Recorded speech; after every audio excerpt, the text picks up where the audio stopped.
Sejam todos bem-vindos a mais um encontro online da Escola Superior do Ministério Público do Paraná, realizado em parceria com uma divisão de assistência e saúde ocupacional, vinculado ao Departamento de Gestão de Pessoas da Subprocuradoria-Geral de Justiça para Assuntos Administrativos. Para quem não me conhece, sou Paulo Henrique Farias Lobo, sou médico aqui do Ministério Público do Paraná, atuo junto à Divisão de Assistência e Saúde Ocupacional, a DIASO. Hoje, com foco no autocuidado e na promoção do bem-estar, e como a vulnerabilidade biológica e cultural impacta a saúde emocional feminina, sendo fatores de risco para transtornos psiquiátricos. Sabemos que, mesmo que o sofrimento psíquico seja comum a muitas pessoas, os impactos são diferentes para alguns grupos. Isso porque, quando falamos em saúde mental, é preciso considerarmos os determinantes sociais que atravessam o tema, como o acesso à educação, moradia, alimentação, trabalho, transporte, cultura, entre outros. Por isso é necessário, em alguns momentos, termos olhares segmentados para a saúde mental e priorizarmos alguns grupos que merecem atenção e cuidado de forma mais atenta. Não podemos pensar em soluções únicas, portanto, que tratem da mesma forma sofrimentos que têm atravessamentos diferentes. Precisamos propor abordagens específicas para cada público, para promover de forma adequada e assertiva a cultura de promoção e prevenção em saúde mental. E as mulheres trazem questões relevantes que merecem ser priorizadas na compreensão e na abordagem da saúde mental desse grupo. Destaca-se, inicialmente, que a prevalência de condições de saúde mental é maior em mulheres do que em homens, por exemplo. Isso vai muito além da perspectiva biológica. As mulheres vivenciam relações sociais com características estruturalmente diferentes daquelas experimentadas pelos homens.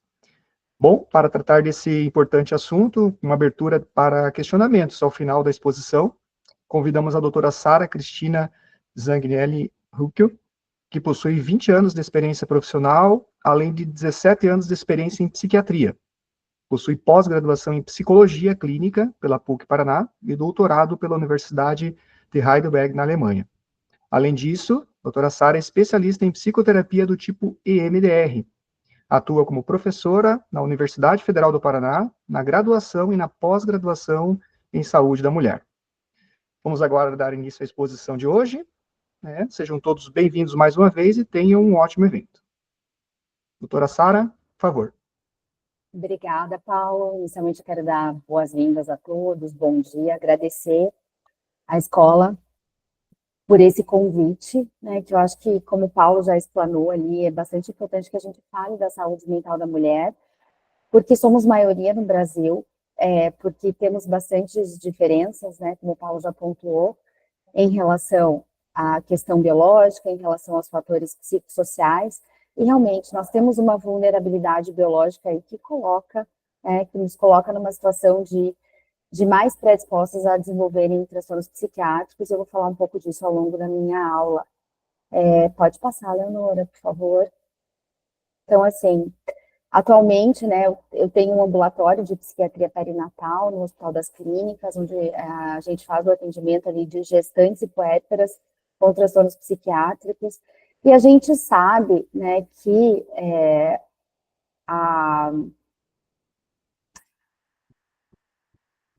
a questão do ciclo reprodutivo feminino está muito implicado nas psicopatologias dos transtornos psiquiátricos, tá? Pode passar, Leonora. Então, eu vou começar falando um pouquinho sobre como é arriscado ser mulher, Quando a gente vai olhar todos os panoramas, educação, economia, a representação política, quais são as nossas perspectivas de trabalho, como é feita essa divisão de trabalho dentro e fora de casa, e como a gente acaba sendo impactadas pela violência dentro e fora de casa, Então, a gente tem todo um caldeirão aí que nos coloca numa posição de vulnerabilidade social. E claro que a partir disso, somado às características biológicas, a gente tem mais adoecimento mental que os homens. Pode passar, Leonora. Então, quando a gente vai olhar a questão da educação, nós temos uma vantagem em relação aos homens. Nós somos mais escolarizados que eles, isso vem crescendo, Quando a gente pega a perspectiva aí de Brasil, 21,3% das mulheres têm um ensino superior completo. Nas mulheres brancas isso é maior, 29%.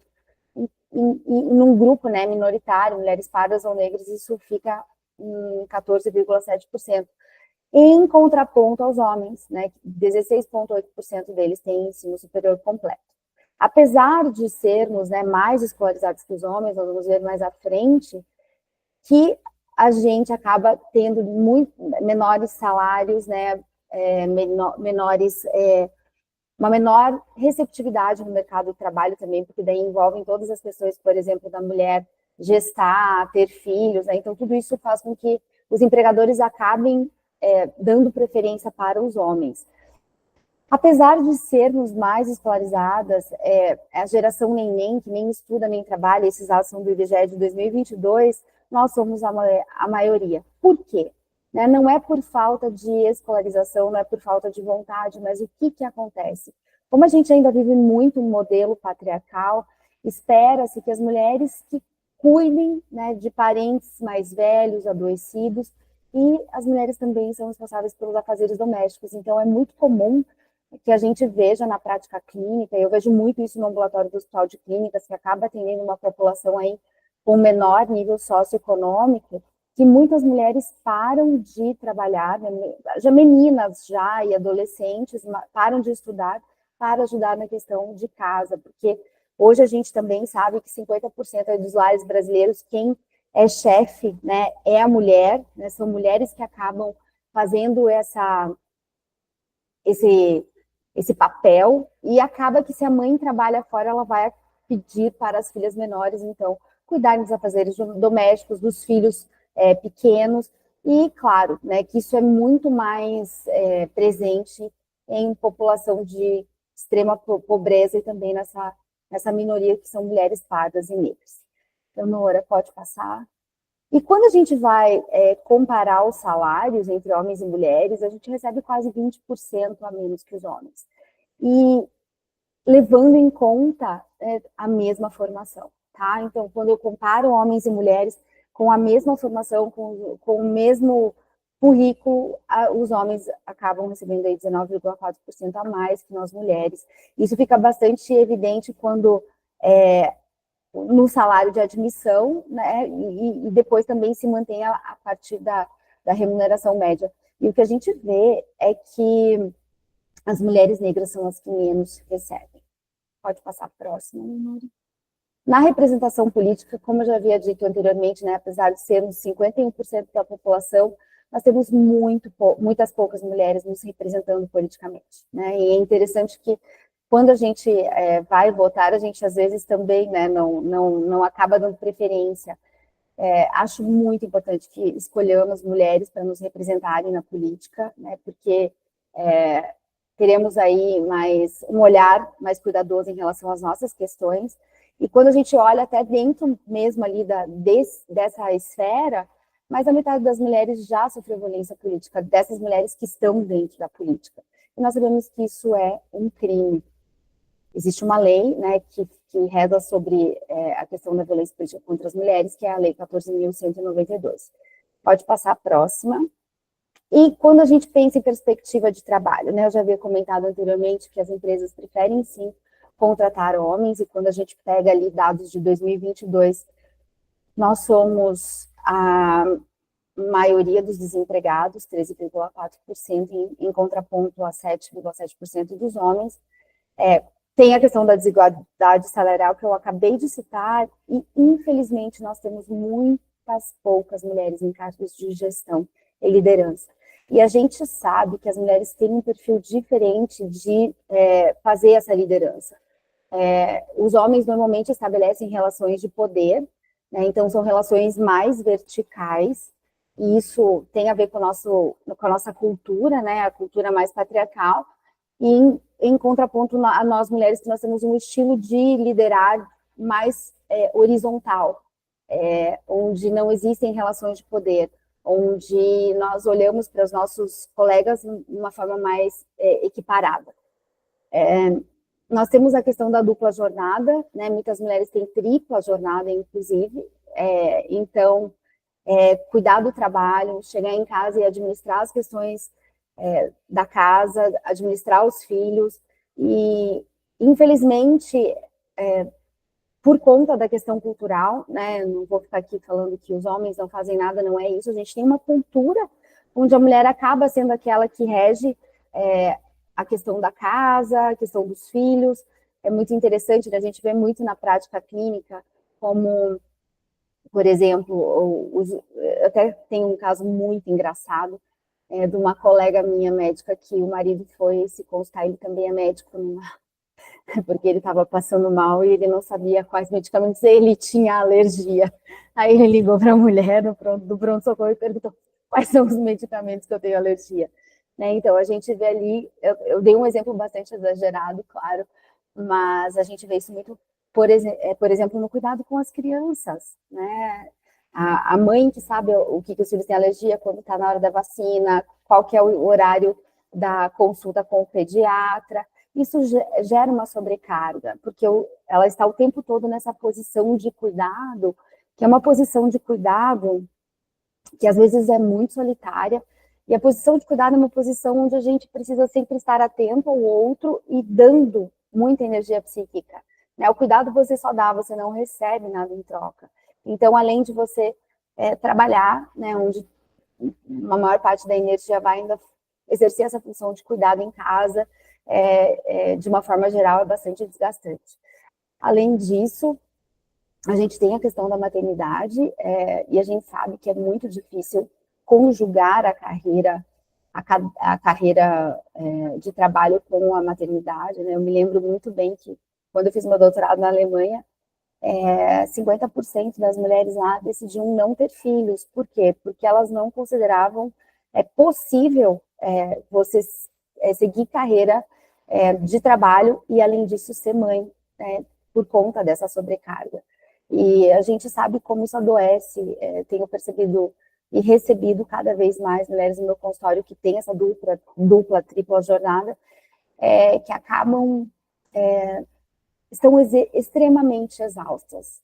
É a palavra, talvez, que eu mais escuto. Né? Eu estou exausta, eu estou cansada, eu me sinto muito sozinha, e como isso aparece, né, como sintoma, o que eu percebo é uma irritabilidade, né, um pavio curto, um nervosismo o tempo todo, que acaba impactando de uma forma considerável nas relações familiares. E também o que eu vejo muito em relação à maternidade é que muitas mulheres não têm a dimensão, né, da carga que é a maternidade, e quando profissionais acabam, então, optando por terem filhos, e quando a maternidade surge, né, elas acabam, às vezes, até falando, meu Deus, se eu soubesse que era tanta carga, eu teria diminuído a minha carga de trabalho, né, ou não teria tido filho, ou teria tido em algum outro momento de vida. Então, é algo que elas acabam se dando conta, né, quando o filho aparece, quando o filho está ali, né. E nós temos a questão do assédio e discriminação no trabalho, que ainda é bastante recorrente. Eu acho que, eu não sei como estão, né, como está hoje em relação a mulheres mais jovens, mas eu tenho meus 46 anos aí, eu já vivi muito isso, né? Muito assédio, muita discriminação.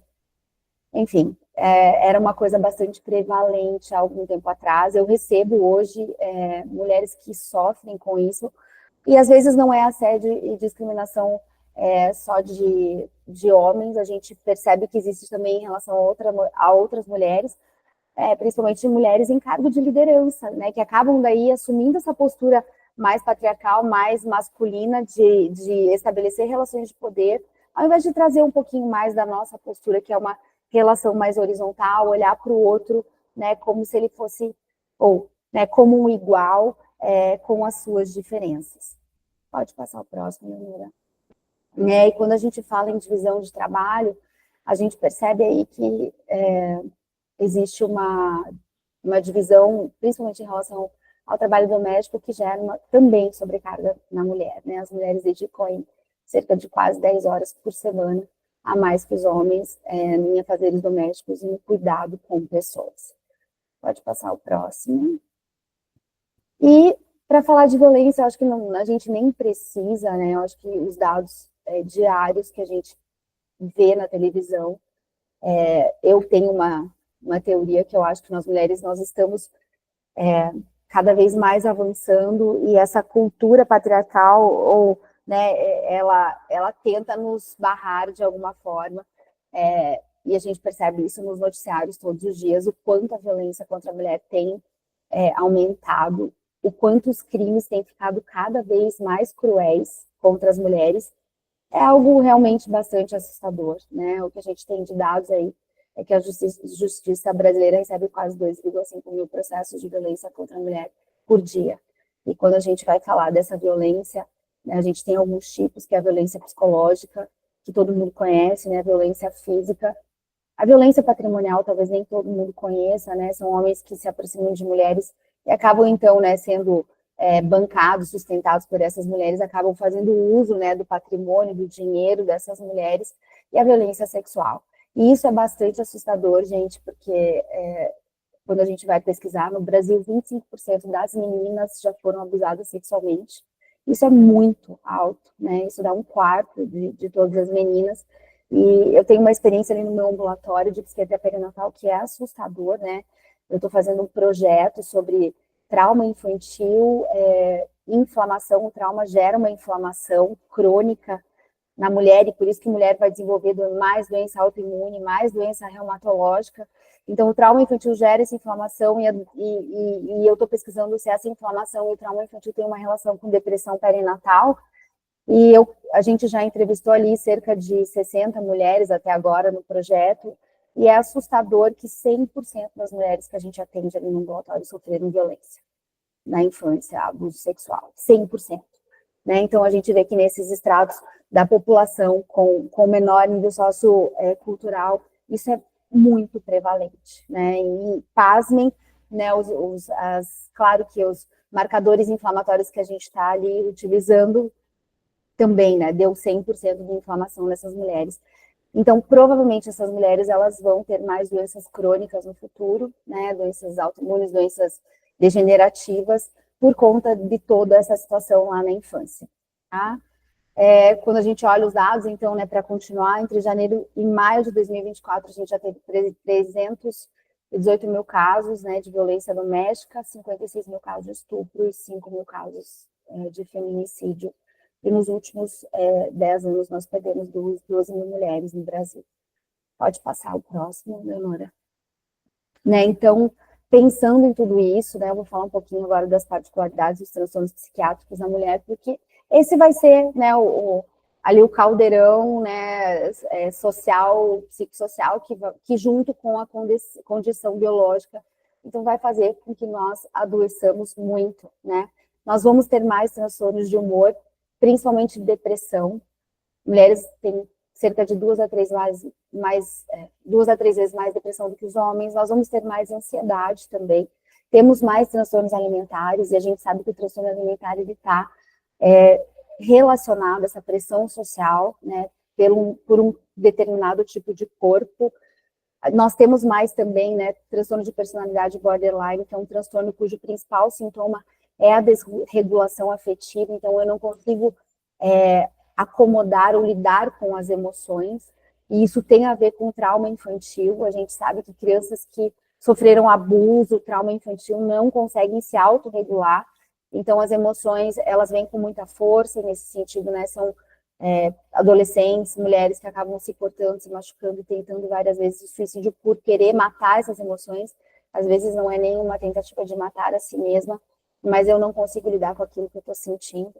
Enquanto que homens vão sofrer mais de uso de substâncias, vão ter mais transtornos de personalidade antissocial, esquizotípico, mais transtornos de impulso, transtornos de conduta. O transtorno de conduta é o que vem antes do transtorno de personalidade antissocial, né? São meninos aí que cometem delitos, que começam a praticar coisas que são contra a lei, e o TDAH. As mulheres são mais suscetíveis aos estressores psicossociais. Então, o que é isso? Tudo isso que acontece ao nosso redor, quando a gente tem algum estressor, o nosso corpo responde de uma forma bastante diferente. O cortisol é o hormônio do estresse. Então, toda vez que uma mulher tem um estressor, ela tem uma secreção de cortisol, que é a liberação desse hormônio, de uma forma muito mais rápida e intensa do que os homens. E esse cortisol, ele vai se ligar lá no hipotálamo, que é uma região do cérebro que regula a emoção, regula a memória, e que é uma região que é bastante acometida em quadros de depressão e ansiedade. Então, a gente recebe esse cortisol, ele se liga nessa região e vai desencadear um monte de muitas reações, né?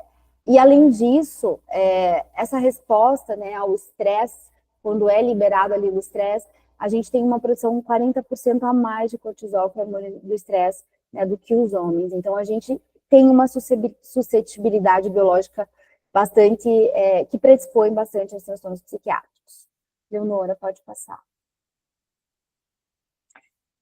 Por conta disso, né, das estatísticas, a gente sabe que as mulheres, então, elas vão tentar o suicídio 3 vezes mais que os homens. Claro que os homens, eles são mais efetivos na conclusão do suicídio, porque eles acabam utilizando métodos mais violentos que a gente, né? Então, os homens normalmente vão utilizar enforcamento ou arma de fogo, enquanto as mulheres tentam mais autolesão e medicações psiquiátricas, às vezes, que já estão em uso, ou medicações de uma forma geral. Nós temos, né, e daí é um ponto bastante importante, nós temos um maior risco de desenvolver os transtornos psiquiátricos em fases importantes do ciclo reprodutivo feminino, como, por exemplo, a adolescência. Então, quando a gente olha a estatística, meninos e meninas, né, na infância, eles têm a prevalência de, por exemplo, depressão igual. Quando a menina entra na adolescência, se ela já tem ali uma alteração hormonal, eu já vou ter um risco maior de desenvolver transtornos psiquiátricos na adolescência. No período perinatal, que a gente considera gestação e puerpério, a gente também tem um maior risco de desenvolvimento de transtornos psiquiátricos. Por quê? Porque a gente tem a questão hormonal aparecendo, né? E da mesma forma a perimenopausa. Então, o cérebro feminino, ele tem receptores de estrogênio. Estrogênio é o hormônio feminino que faz a gente ciclar todo mês. Né? Então, quando eu ovulo, meu estrogênio está bastante alto. Quando eu vou menstruar, eu tenho uma queda do estrogênio e um aumento da progesterona ali, e depois eu volto a ciclar. Né? O que acontece e qual que é a relação desses hormônios com o adoecimento mental? No cérebro feminino, nós temos receptores de estrogênio por todo o cérebro. E esse receptor de estrogênio, ele vai se ligar em várias áreas do cérebro, a área do sono, a área que regula o humor, a área que regula o nosso raciocínio, a nossa capacidade de planejamento e resolução de problemas, as áreas envolvidas em memória, atenção, as áreas envolvidas na regulação da temperatura do corpo. E quando eu tenho aumento ou diminuição do estrogênio ao longo desse ciclo, eu posso ter aí uma vulnerabilidade para o aparecimento da psicopatologia feminina. Por exemplo, né, na perimenopausa. Eu tenho uma cessação da produção de estrogênio. O que vai acontecer? Esse estrogênio não se liga mais nessas áreas. Por exemplo, o núcleo supraquiasmático, que é uma área bem específica do cérebro que regula o sono, tem receptor de estrogênio. Eu não tenho mais estrogênio para se ligar nessa área do cérebro. O que acontece? A mulher da perimenopausa, ela passa a ter uma insônia. Ela não dorme mais, né? Ela passa a ter uma insônia inicial, uma insônia no meio da noite. Isso causa bastante sofrimento psíquico. Outro exemplo, o estrogênio também é responsável pela liberação de serotonina em todo o cérebro feminino. Então, na medida em que eu tenho aí essas alterações hormonais, a minha produção de serotonina também varia bastante. Então, vamos pegar aí uma mulher na TPM. O estrogênio caiu depois da ovulação, o que começa a acontecer? Né? A progesterona começa a subir.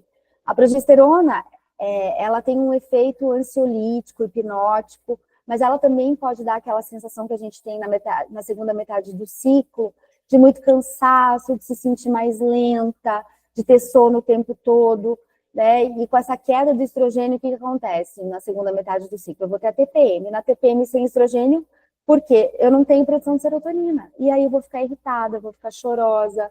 Né? Muitas mulheres, em casos extremos, acabam se queixando até de pensamento de suicídio. Eu acabo ficando na segunda metade do ciclo também, às vezes, né, na tentativa ali de melhorar o humor, tendo muita vontade por determinados tipos de alimento, como chocolate, alimentos mais calóricos. Muitas mulheres reclamam disso. Eu posso ter insônia também nessa segunda metade do ciclo, ou dormir demais. Então, a gente tem aí, né, várias psicopatologias que vão aparecendo por conta dessa questão hormonal nas mulheres. Pode passar. E aí, quais são os nossos desafios? Né? Então, a gente tem toda a questão psicossocial envolvida, a gente tem a questão hormonal envolvida e quais são os nossos desafios nesse, né, no momento que a gente vive nessa até pós-contemporaneidade, né? Então, o que acontece? A gente tem essa dupla, tripla jornada com função de cuidado na profissão, né? Muitas mulheres são profissionais que acabam exercendo essa função de cuidado, tá? A gente tem a função de cuidado na família, a gente tem a questão do trabalho doméstico, a questão da diferença salarial, então as mulheres acabam que, apesar de serem muito mais suscetíveis aos estressores, elas acabam tendo que trabalhar mais para conseguir se equiparar na questão salarial com os homens, né? E como eu já havia pontuado anteriormente, como 50% das famílias hoje no Brasil são regidas por mulheres e as mulheres são as chefes de família, acaba que isso vira um ciclo, né? As mulheres já estão cansadas, têm maior suscetibilidade, acabam tendo que trabalhar mais para manter a família, e é um ciclo que acaba se fechando, né? E daí, porque elas têm que trabalhar mais, as filhas menores acabam não estudando para dar conta do trabalho doméstico e das famílias, né? Então, eu acho que isso é uma coisa que eu tenho trabalhado muito nesse ambulatório de psiquiatria perinatal, que eu coordeno, que é o planejamento familiar, né? Eu falo para as minhas pacientes lá, as mulheres que têm muitos filhos e que vêm de uma condição socioeconômica menor, elas acabam ficando pobres, e os filhos vão ser pobres, e ninguém vai sair desse ciclo, porque é o que acontece, elas precisam trabalhar muito, os filhos deixam de estudar para ajudar nos cuidados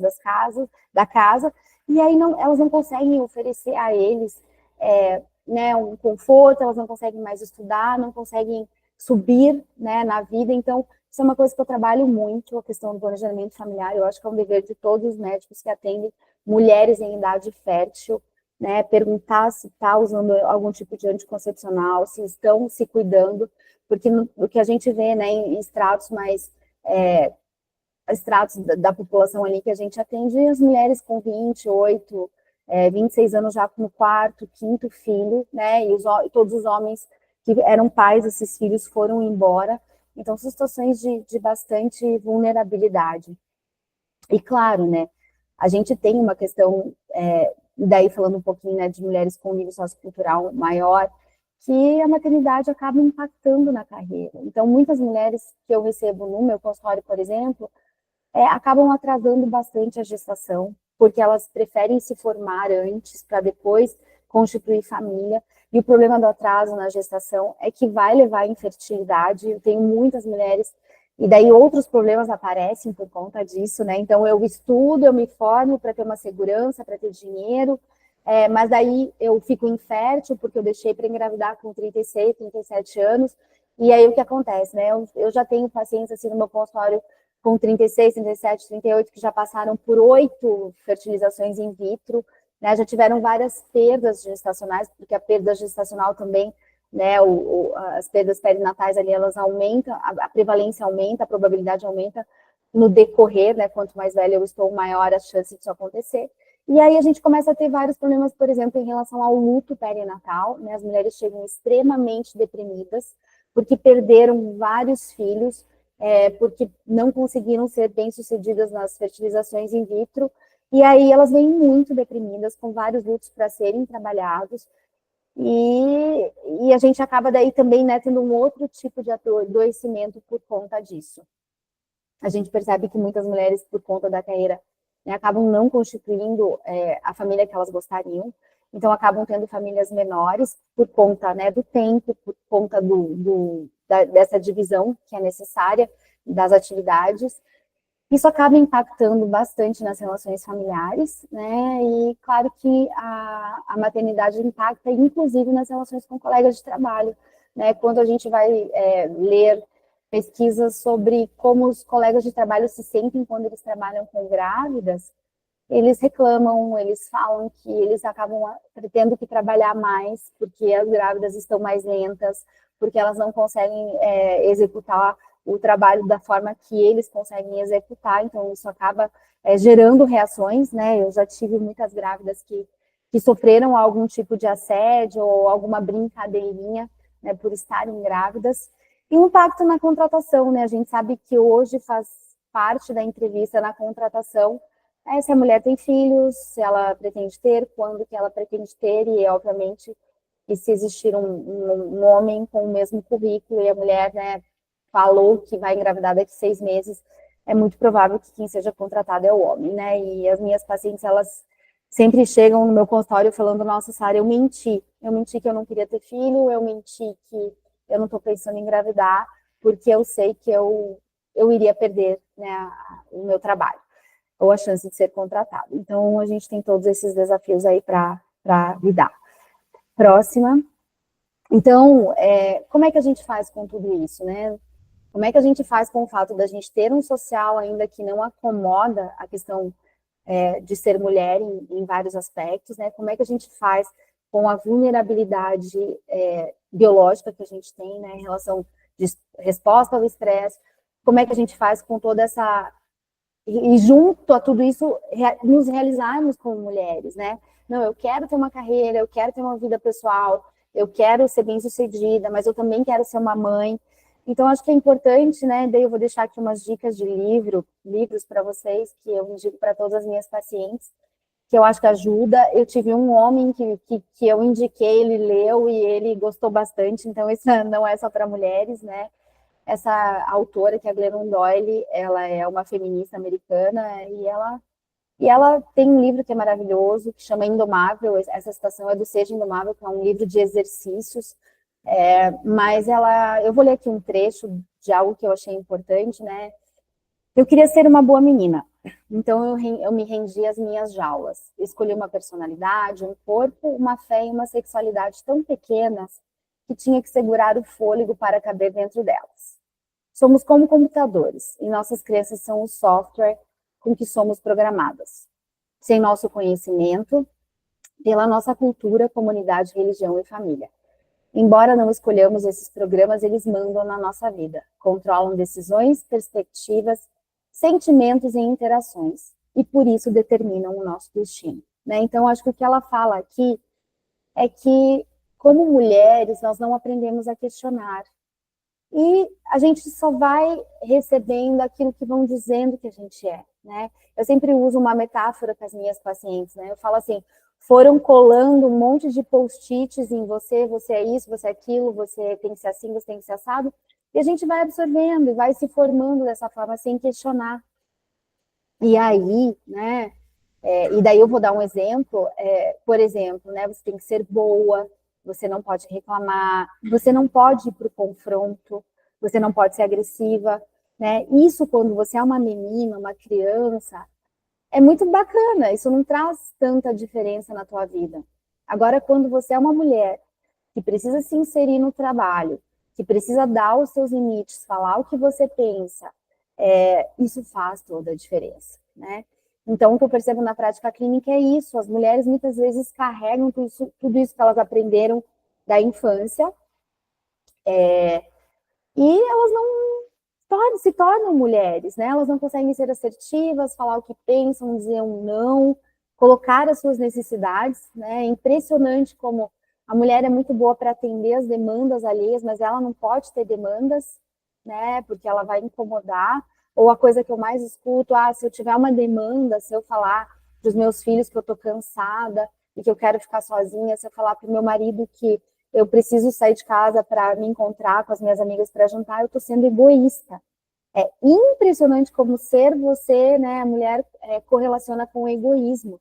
Então, eu acho que chega um momento, e acho que isso é um trabalho que eu faço muito com as minhas pacientes, assim, vamos questionar tudo isso que você aprendeu, que tipo de mulher você quer ser, que tipo de mãe você quer ser, que tipo de profissional você quer ser, né? Não trazer tudo que te disseram, né? Porque isso é do outro, isso era um desejo da tua mãe, isso era um desejo da tua avó, isso era um desejo, né, do teu pai, mas qual que é o teu desejo? Quem você quer ser? Né? Então, acho que isso é bastante importante que a gente comece a se questionar para ser mais feliz, porque se a gente não se organizar e se a gente não for quem a gente quer ser, a gente vai adoecer psiquicamente, porque eu não consigo dar limite, eu não consigo ser agressiva, e não agressiva na briga, né? A gente tem agressividade reativa, que é brigar, mas tem agressividade instrumental, que é dar limite, que é falar, não, infelizmente eu não posso. Infelizmente, mãe, brinca comigo não, mas infelizmente eu tô cansada agora, eu vou dar uma descansada, daqui a pouquinho a gente brinca.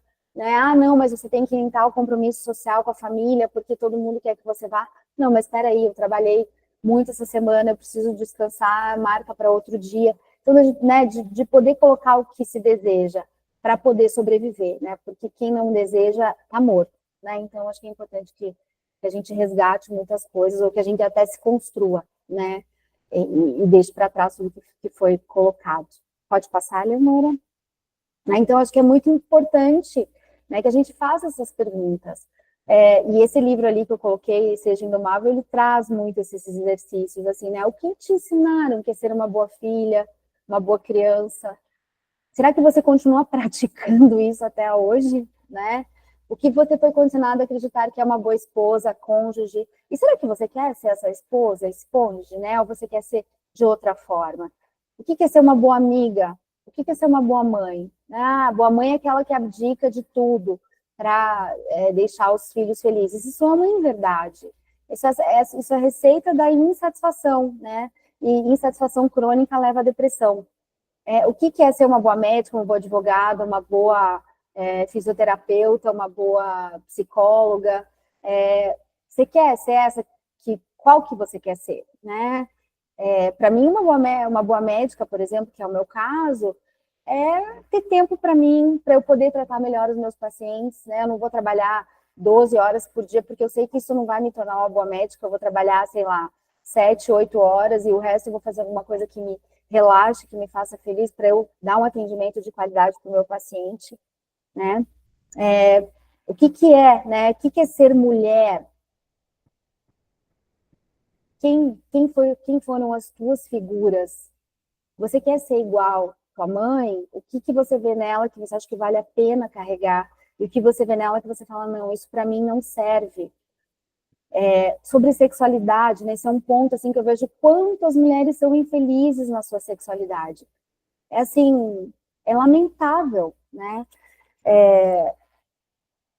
A gente começa a falar sobre isso com algumas pacientes, assim, né? Ah, mas você já se masturbou? Ai, que nojo, não, nunca, né? E daí você vai pesquisar o histórico, assim, sempre foi uma vergonha falar sobre sexo, sempre foi um absurdo, não se pode, né? E a gente sabe que, pelas diferenças anatômicas, a gente funciona muito diferente de um homem na questão da sexualidade. E a gente tem um corpo que a gente desconhece, que a gente entrega para um homem que também o desconhece, e quer que ele faça a gente feliz, né? Não, isso não é possível, sabe?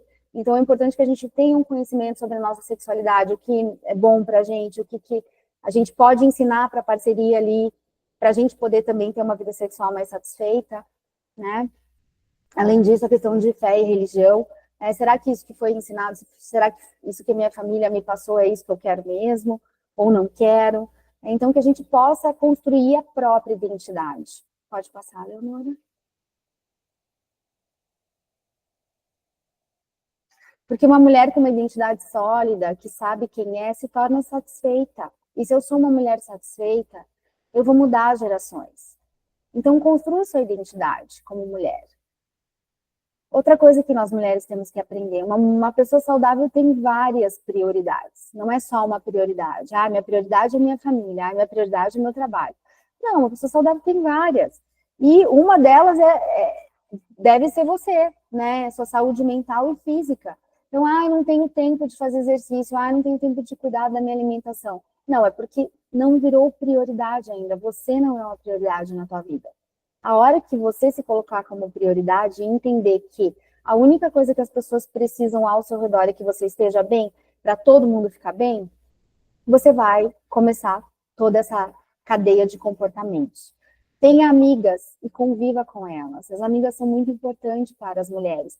A amizade é um amor que deu certo, né? Essa é uma frase da Ana Suíça Cesarino, uma psicanalista que eu gosto bastante. Por quê? Porque a amizade você aceita do jeito que você é. A amizade né, amigo que é amigo não põe defeito, você pode ser quem você é.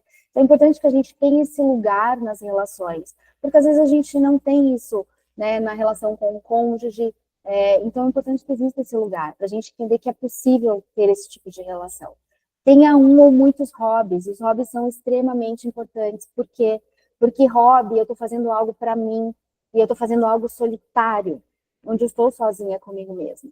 Eu não estou atendendo a ninguém, eu não estou preocupada, né? Se eu for fazer um hobby aí que vai envolver toda a família, eu estou ali preocupada o tempo todo, se está dando certo, se todo mundo está feliz, se todo mundo está gostando. Não, tem que ter um hobby e tem que ser seu. E desenvolva sua agressividade, né? A gente precisa ser agressiva da forma que eu falei, não reativa, brigar, gritar, bater, não. Isso é reação, né, de quem não tem regulação emocional.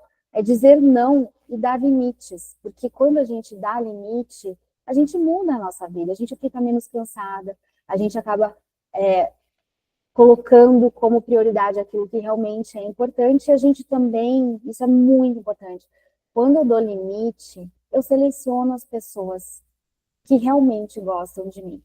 Porque pessoas que estão ali porque você está sendo boa no sentido de servir, se você der um limite, elas não vão gostar e elas vão brigar ou elas vão embora. Agora, pessoas que realmente gostam de você, quando você diz não, elas vão entender que você é humana e elas vão ficar. Puxa, a Sara não vai porque ela está cansada. Realmente, ela faz muita coisa. Tá tudo bem, a gente marca para outro dia. Né? Então, isso muda a vida de muita gente. E claro, né, dar limite é importante para todo mundo, não só para mulher. Eu falo muito aqui e estou direcionando a minha palestra mais para mulheres, porque eu sei que as mulheres têm mais dificuldade de dizer não e estabelecer limites. Pode mudar. E aí eu vou terminar aqui com uma frase da Agnes Varda, que é uma cineasta, né, que todas temos dentro de nós uma mulher que caminha sozinha na estrada. Em todas as mulheres há uma revolta que não é expressa, né? Então a gente sabe que quando a gente deita a cabeça no travesseiro, né, e as pacientes que eu recebo no consultório, elas queixam muito de insônia, principalmente aquela insônia para pegar no sono, é porque elas estão lá sozinhas no travesseiro delas, pensando o que eu fiz de errado hoje, o que eu tinha que fazer e que eu não fiz, o que eu vou ter que fazer amanhã, e o que eu não posso esquecer, e o que será que os meus filhos têm para amanhã, o que será que meu marido vai precisar, o que eu vou preparar para o jantar, como é que vai ser o nosso café da manhã, e assim vai. Né? E a gente precisa aprender a demandar para não cair nessa solidão.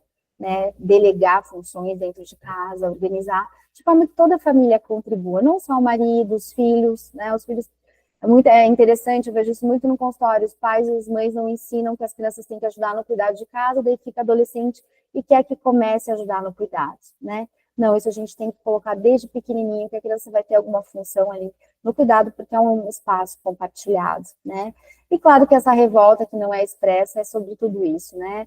Da gente ficar quieta, só ir fazendo, até que a gente adoece. E o mais, a loucura maior de tudo isso, que quando a mulher chega lá no meu consultório com burnout, com depressão, ela olha para mim e fala assim, nossa, Sara, eu sou péssima, eu não estou dando conta, eu sou fraca.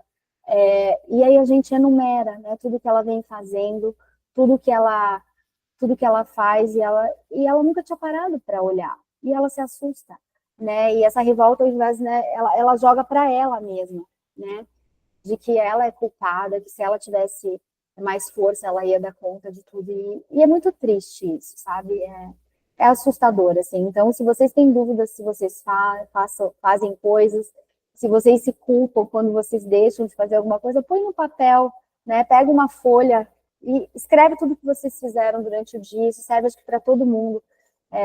E aí a gente, né, às vezes toma um susto e fala, nossa, acho que eu tô sendo muito dura e exigente comigo mesma. Né? Próxima, Leonora. Então, são esses 3 livros que eu indico, né, para as mulheres. Eu acho que Mulheres que Correm com os Lobos é um livro denso. Eu demorei 2 anos para ler, mas eu acho que vale bastante. Ele fala muito da inocência feminina, né, que como a gente precisa perder essa inocência. O Indomável, eu acho que é um livro bem interessante, que os capítulos são bastante curtos, para quem não gosta, né, de ler coisas muito prolongadas. O primeiro capítulo já é um soco no estômago, assim, bastante impactante sobre o nosso comportamento, como a gente se coloca nas relações e na sociedade. E esse segundo livro da Glennon Doyle, ele é um livro de exercício sobre o primeiro livro, tá? Gente, eu não estou ganhando comissão nem nada disso, tá? Eu indico esses livros a todas as minhas pacientes, porque eu acho que eles mudam vidas, tá? Provavelmente tem muitos mais livros por aí, né? Mas enfim, acho que São livros que ajudam a mulher nessa jornada de mudança. Próximo. E aqui eu deixo o meu contato, né, caso alguém queira entrar em contato. O Instagram, gente, eu sou péssima, eu não tenho tempo, então, assim, raramente eu posto alguma coisa, mas fica ali como um contato também. E é isso que eu tinha, né, que falar para vocês. Muito obrigada pela atenção e acho que agora a gente pode abrir para perguntas, dúvidas. Nós que agradecemos, doutora Sara. Excelente exposição. Obrigada. Maravilhoso mesmo. A gente só tenho a agradecer aí, foi ótimo. Eu vou pedir auxílio aqui, né, da nossa colega da Divisão de Saúde, que é psiquiatra também, a doutora Paola Figueiredo Mila Todeschini Alves. Ela atua aqui, então, na nossa Divisão de Saúde, dentro do DGP, da Subprocuradoria-Geral de Justiça para Assuntos Administrativos. Vou passar a palavra a ela para mediar, então, as dúvidas, as questões agora que, de repente, foram trazidas no chat, ou que a gente possa levar até a doutora Sara a partir de então. Paola, fique à vontade. Obrigada. Doutora Sara, muito obrigada pela sua apresentação, foi muito esclarecedora. Tenho certeza que as mulheres, em algum momento, todas as que participaram, se identificaram em algum momento na sua apresentação. Eu me identifiquei em vários pontos, mas hoje eu não estou aqui para ficar falando sobre as partes que eu me identifico.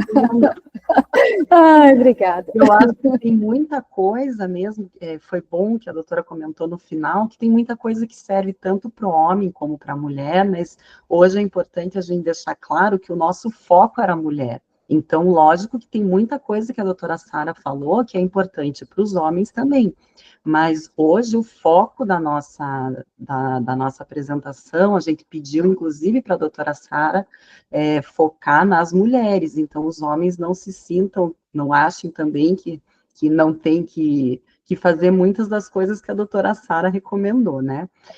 Uma dúvida que eu gostaria ali, baseado na sua apresentação, eu fiquei com uma dúvida, eu gostaria que a doutora esclarecesse para nós. Como as mulheres têm essas alterações hormonais?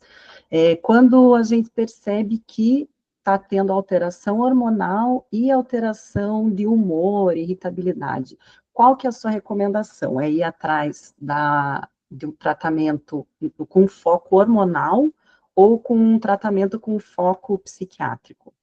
Assim, daí vou falar dos diferentes períodos. No período perinatal, a gente sempre indica um psiquiatra, né? E quando a gente pensa na perimenopausa, o que os estudos mostram? Que os hormônios femininos, eles não vão melhorar o humor da mulher que está no período da perimenopausa. O hormônio, ele vai melhorar o sono, a disposição, então ele melhora mais sintomas físicos, mais sintomas de humor precisam de intervenção psiquiátrica mesmo. O que a gente sempre orienta, por exemplo, é que mulheres que não comem produtos ultraprocessados, né, aquela comida industrializada, vão ter, por exemplo, 30% menos chance de desenvolver depressão na perimenopausa, sabe? Então, às vezes você consegue melhorar muita coisa com as medidas nutricionais, com prática de exercício físico, mas quando tem essa alteração de humor na perimenopausa, o hormônio, ele não tem resposta. Ele é indicado até pelo CANMAT, que é um guideline de tratamento de doenças, né, de transtornos de humor e ansiedade, como segunda linha, mas os estudos são bastante escassos. Então, usualmente a gente tem tipos de antidepressivos específicos que vão ajudar a mulher nesse momento de vida. E nos casos de TPM, que eu acho que a maioria das mulheres que estão nos assistindo, talvez ainda estejam na fase da TPM. Da idade fértil, né? Isso, na TPM a gente pode fazer várias intervenções, a gente pode fazer com que a mulher pare de fazer a ciclagem, né? Porque o que traz a TPM é uma sensibilidade à flutuação. Então, muitas vezes o uso de anticoncepcional ajuda, porque daí você tem níveis estáveis dos hormônios. Você pode, para a mulher que não quer fazer uso de anticoncepcional, a gente pode prescrever medicações que aumentem bastante a serotonina. E aí a gente pode escolher de duas formas. Quando é mais sintoma de humor, eu vou ter que provavelmente usar o medicamento serotoninérgico o mês inteiro. Agora, quando é mais queixa física, dor na mama, cansaço, a gente pode optar por fazer esse medicamento serotoninérgico, que são os antidepressivos, né? Só nos 15 dias que antecedem a menstruação. Então, tem essas duas formas de prescrição. E ajuda bastante. E outras coisas podem ser feitas. A gente faz muita suplementação com vitamina B, vitamina E, exercício físico ajuda muito. Outra coisa, diminuir o consumo de cafeína e carne vermelha na semana que antecede a menstruação também é importante. E a prática de exercícios físicos de moderada intensidade ajuda bastante na questão da TPM também. Ok.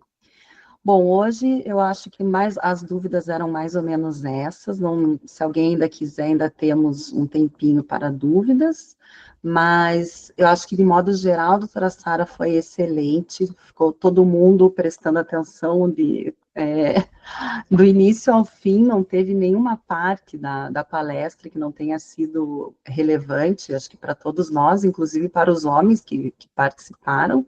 É importante os homens também saberem das situações que as mulheres passam, né?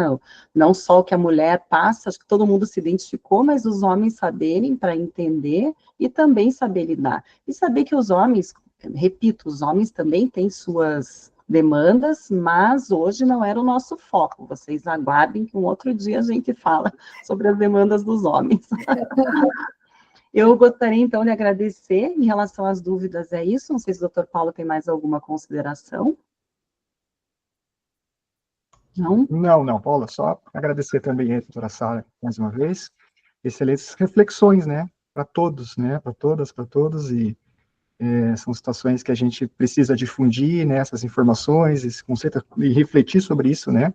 A gente se identifica em vários pontos, como você já disse, né, Paula, sendo tanto os homens quanto as mulheres, a gente que tem, né, esposa, filha, enfim, a gente, né, pensa, inclusive, né, ao futuro delas, né, quem tem principalmente filhas.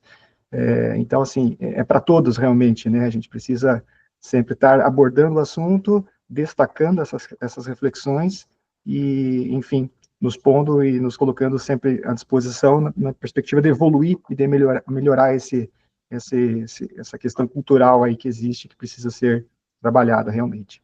Obrigado mesmo, doutora Sara. Eu que agradeço, Paola, Paulo e todos os ouvintes. Foi um prazer estar aqui com vocês e até breve. Muito obrigada. Obrigada. Então, acho que encerramos por hoje. Muito obrigada a todos que participaram e até a próxima. Até a próxima.